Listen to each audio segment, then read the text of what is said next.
Have you ever seen someone so famous and so successful that you simply assume you already know how much money that person has? Well, get ready, because Robert Redford's real fortune might be very different from what you think. People know him as an actor, a filmmaker, and the founder of a well-known film event. But how much is he actually worth?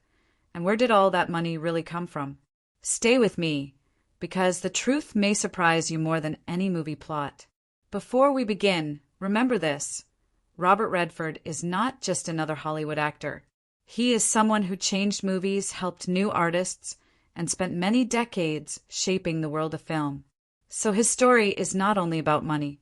It is also about choices, chances, and a few unexpected turns. Robert Redford did not grow up rich. In fact, he faced many problems when he was young.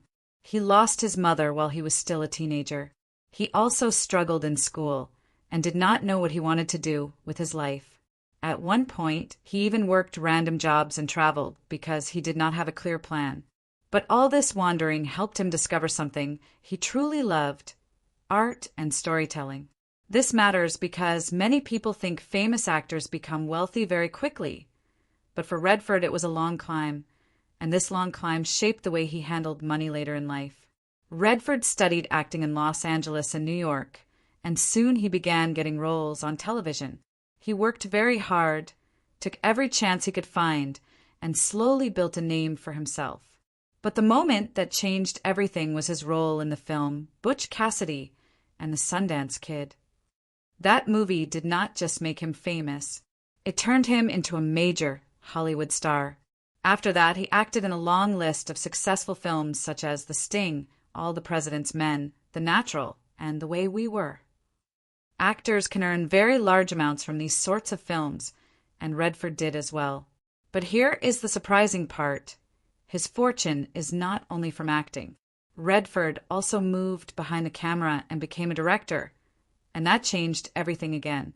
His film, Ordinary People, won the award for Best Picture, and he won the award for Best Director.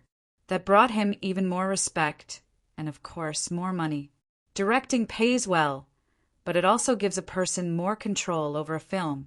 It allowed Redford to choose what stories he wanted to tell, and many of these stories came from his interest in new ideas and new voices. Now we come to the part that surprises most people. Robert Redford used his own money and land to support young filmmakers. He bought an old ski area in the state of Utah and turned it into a place where new artists could learn, practice, and share their work. This small idea grew into something huge: the Sundance Institute and later the Sundance Film Festival. The festival became one of the most important film events in the entire world. It helped launch many famous directors and actors. Even though Sundance became very valuable, Redford often placed its mission above profit. He turned down very large deals and kept control because he wanted the festival to stay true to its purpose. Still, being the founder of Sundance added greatly to his total wealth. Here is something many people do not know: Robert Redford is also a very smart landowner. He owns large areas of land in Utah. Some of this land includes businesses, like the Sundance Mountain Resort, and some of it is protected nature that he chose not to develop. Land like this often grows in value over time. So even when Redford was not acting or directing, his wealth was quietly growing.